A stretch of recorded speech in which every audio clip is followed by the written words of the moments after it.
الحمد لله وكفى وسلام على عباده الذين اصطفى أما بعد فأعوذ بالله من الشيطان الرجيم بسم الله الرحمن الرحيم إنا نحن نزلنا الذكر وإنا له لحافظون. وقال النبي صلى الله عليه وسلم في موضع آخر إن الله يرفع بهذا الكتاب أقواما ويضع به آخرين أو كما قال عليه الصلاة والسلام. لائی کے سب تقریم مؤسس جامعہ آغا اور جامعہ روضۃ الصالحات مولانا یوسف صاحب نیز شہنشین پر تشریف فرما علماء کرام اور شاعران اسلام نیز عزیز طلباء سرزمین معمروں کے باشندوں اور قرب و جوار سے تشریف لانے والے علماء کرام اور مہمانان اکرام اور پردانشین مکرمہ و محترمہ مائیں اور بہنیں، ہمارا یہ اجلاس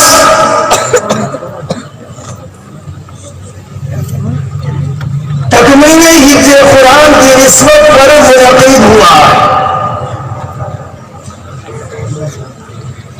اس اجلاس کی نسبت قرآن کریم کی طرف ہے اور قرآن کریم کو آسمانی کتابوں میں کتاب الہی کے ساتھ ساتھ کلام الہی کا شرف حاصل ہے. کلام الہی کا شرف کیوں حاصل ہے؟ اس کی کیا وجہ ہے؟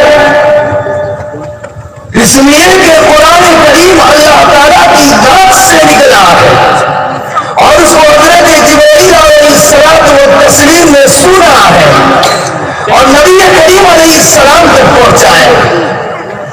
اس لیے قرآن کریم ابدی کتاب ہے، سرمدی کتاب ہے، ہمیشہ رہنے والی کتاب ہے، رازدار کتاب ہے.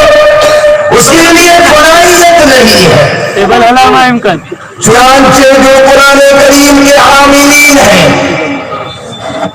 وہ کہ وہ اس دنیا سے رخصت ہو جائیں گے لیکن ان کے جثے کو اور ان کے جسم کو محفوظ رکھا جائے. میں فقط آپ کو ایک واقعہ بیان کرتا ہوں، اس سے آپ عبرت حاصل کیجیے. حضرت مولانا بدر عالم صاحب میرے رحمت اللہ علیہ ترجمان السنہ کے مصنف، جنہوں نے ہمارے گجرات میں بھی ایک عرصے تک پڑھایا ہے جامعہ ڈابیل کے اندر. پھر وہ مدینہ ہجرت کر کے چلے گئے تھے. ان کے صاحبزادے حضرت مولانا آفتاب صاحب نے ایک واقعہ بیان کیا ہے کہ میرے والد صاحب کا انتقال ہو گئے، ایک عرصہ ہو گیا. حکومت سعودیہ نے ان کی خبر کو کھولا تاکہ ان کی جگہ پر کسی اور کو دفن کیا جائے.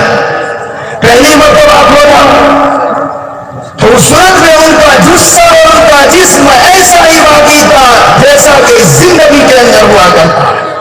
جس وقت ان کو دفن کیا گیا تھا ایسا ان کا جثہ اور جسم باقی تھا. جثتہ لم تتغیر وکفنہ لم یبلغ، اور ان کا دفن بوسیدہ نہیں ہوا تھا.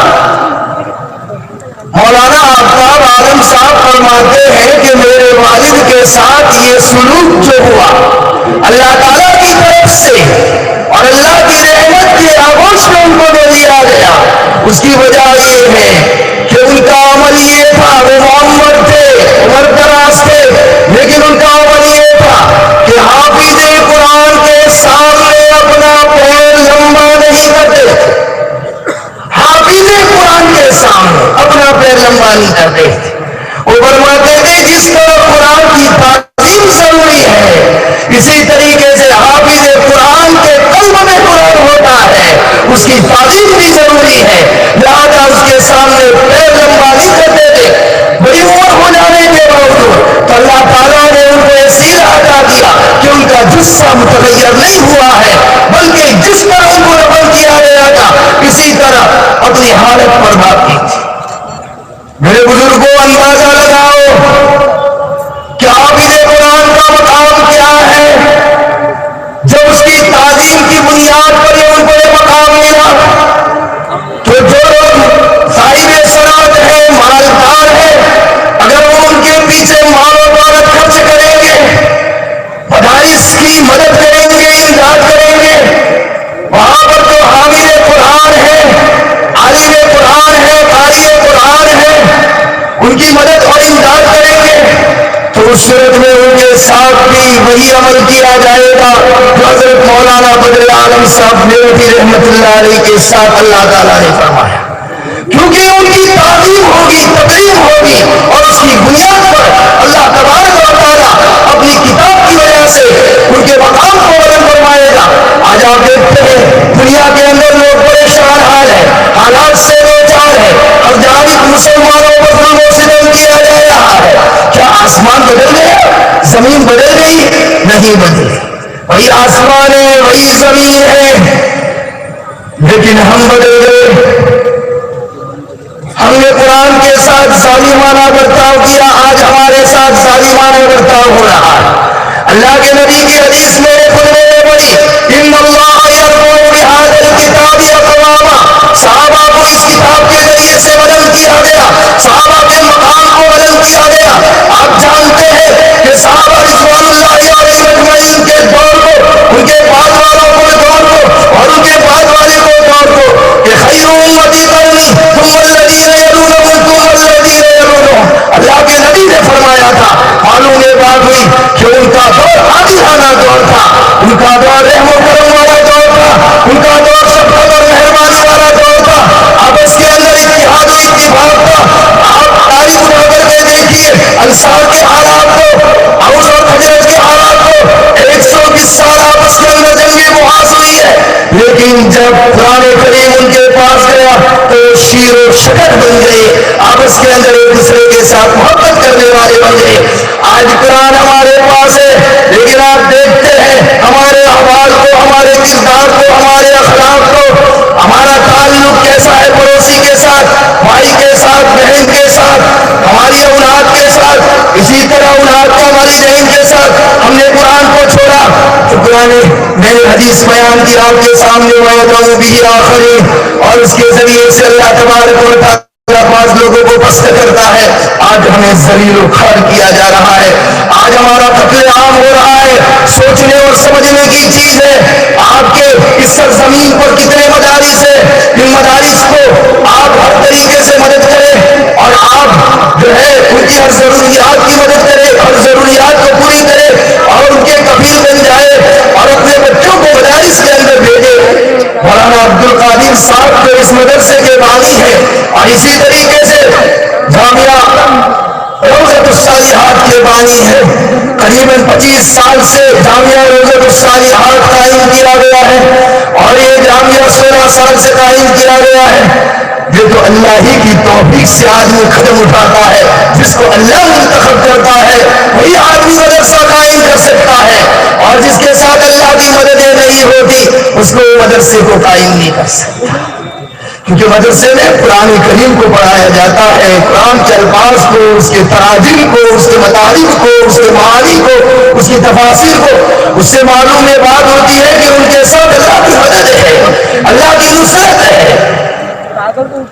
اور ان طلبا کے ساتھ اچھا سلوک کرو، اور اسی طریقے سے مدرسے کی ضرورت کو پوری کیا کرو، اور اس کے کفیل بن جاؤ۔ اللہ تعالیٰ آپ کا کفیل بنے گا۔ اطراف سے آنے والے اور اس سرزمین کے باشندوں دونوں سے میں یہ بات کہہ رہا ہوں کہ سارے مدرسے کی امداد فرمائے، اور اس مدرسے کی بھی امداد فرمائے۔ ہر طریقے سے اس کی ضروریات کو پورا کرنے کی کوشش کرے. آپ کو بھی وہی مقام ملے گا جو مقام صحابہ رضوان اللہ علیہ کے زمانے کے اندر ملا تھا. آپس میں الفت و محبت کا ان کے بعد والوں کے اندر, ان کے بعد والوں کے اندر. اور میں نے ایک واقعہ بیان بھی کر دیا آپ کے سامنے. ہمیں اخیر کے اندر ایک بات بیان کر کے میں میری بات پوری کرتا ہوں. وہ بات امام غزالی رحمۃ اللہ علیہ نے بیان کی ہے. امام غزالی رحمۃ اللہ علیہ فرماتے ہیں قرآن کے 3 حق ہیں. پہلا حق یہ ہے کہ قرآن کریم کو پڑھا جائے, اس کی تلاوت کی جائے, اس کے مخارج کے ساتھ, اس کے صفات کی رعایت کے ساتھ, صفات متضادہ ہو, صفات غیر متضادہ, سب کی رعایت کر کے پڑھنا ہے. دوسری بات کہ جب قرآن کریم کو پڑھا جائے تو قلوب کے اندر اس کو جمایا جائے.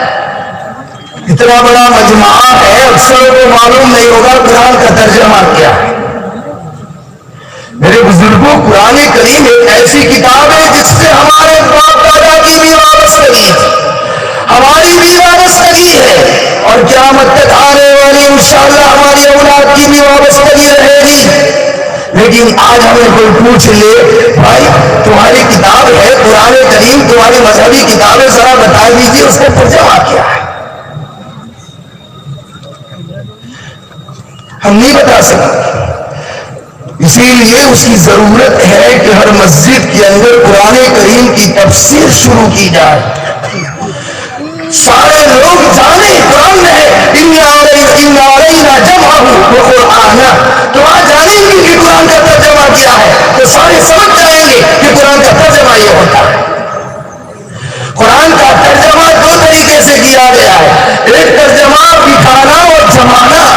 اے محمد ہمارے ذمے اس کا جمانا اور بٹھانا ہے, ہم آپ کے قلب میں بٹھا دیں گے. امام غزالی رحمۃ اللہ علیہ فرماتے ہیں قرآن کریم قلب میں بٹھانے کی چیز ہے, تاکوں میں سجانے کی چیز نہیں ہے. آج ہم نے اس کو تاکوں نے گھروں میں سجا لیا ہے, قلوب میں نہیں بٹھایا ہے.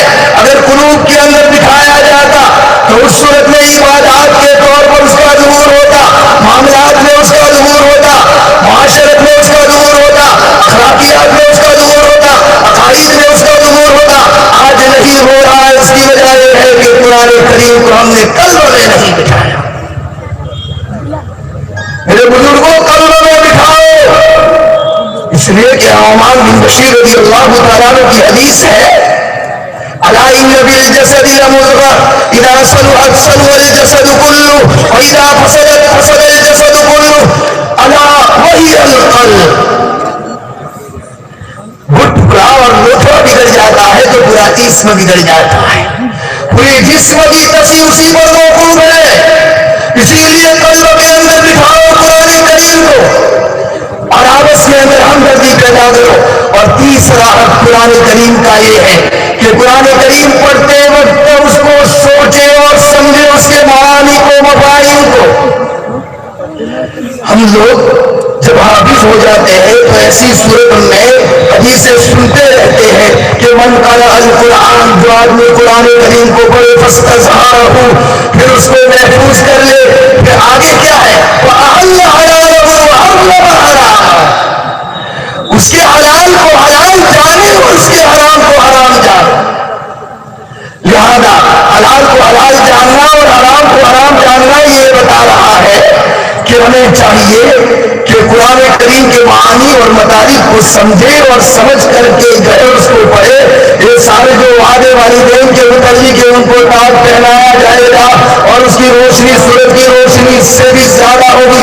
اس صورت میں ہے کہ وہ حافظ قرآن جو عامل قرآن اور قرآن پر عمل کرنے والا, اور قرآن پر عمل اسی وقت کر سکتا ہے جب عالم قرآن کو سمجھتا, تب اس پر عمل کرے گا, تب اس کے والدین کو یہ مقام نصیب ہوگا, اس کو یہ مقام نصیب ہوگا. اس لیے والدین کے لیے ضروری ہے کہ حافظ ہونے کے ساتھ ساتھ اپنے بچے کو جو ہے عالم بھی بنائے تاکہ وہ قرآن کو سمجھے, اور پھر دنیاوی فنون سے بھی اپنے بچے کو واقف کرے, دنیاوی فنون میں بھی اپنے بچے کو واقف کرے. سائنٹسٹ بنائے اس کو, قرآن کریم کے ساتھ ساتھ عالم ہونے کے ساتھ ساتھ ڈاکٹر بھی بنائے, وہ بھی قرآن سے ثابت ہے. خودو ہی رقم, تم اپنے بچاؤ کا سامان لے لو جنگوں کے اندر, قرآن کہتا ہے. تو ہم سائنٹسٹ بنائیں گے معرفت تو وہ اس کے لیے بچاؤ کا سامان پیدا کریں گے. تو اب میں اپنی بات مکمل کر رہا ہوں وقت کی نزاکت کی بنیاد کے اوپر. اسی لیے عالم بھی بناؤ, فقط جو ہے حافظ بنانے پر اکتفا مت کرو. عالم بناؤ اور اچھا عالم بناؤ, ساتھ ساتھ میں ڈاکٹر بھی بناؤ, ساتھ میں سائنٹسٹ بھی بناؤ. مولانا عبد القادر صاحب کے مدرسے کے اندر بچوں نے SSC اور HSC کی پریکشا دی. بڑی خوشی کی بات ہے کہ دنیاوی فنون کو بھی یہاں پر دیا جا رہا ہے. میں تو یوں کہتا ہوں دنیاوی فنون نہیں کہنا چاہیے, وہ بھی دینی علوم کے اندر داخل ہے, کیونکہ اقرا باسم ربک الذی خلق, خلق کے بعد مفعول کو معذوف رکھا ہے. اللہ تعالیٰ نے ہر چیز کو پیدا کیا ہے. یہ ہر چیز کے اندر سارے علوم دین ہے. اگر آپ ہماری نیت بدل دیں, سائنس بنو, یہ بدل دو. اللہ تبارک و تعالی والدین کو صحیح سمجھ عطا فرمائے. اللہ تبارک و تعالی ہمارے جو طلبہ حافظ ہوئے ان کے مقام کو بلند فرمائے اور موت تک قرآن کریم کے ساتھ وابستگی انہیں عطا فرمائے, اور جو بھی فاضل ان کو بھی قرآن کریم کے ساتھ وابستگی عطا فرمائے. اللہ تعالیٰ مدرسے کو دین دگنی رات کی ترقی نصیب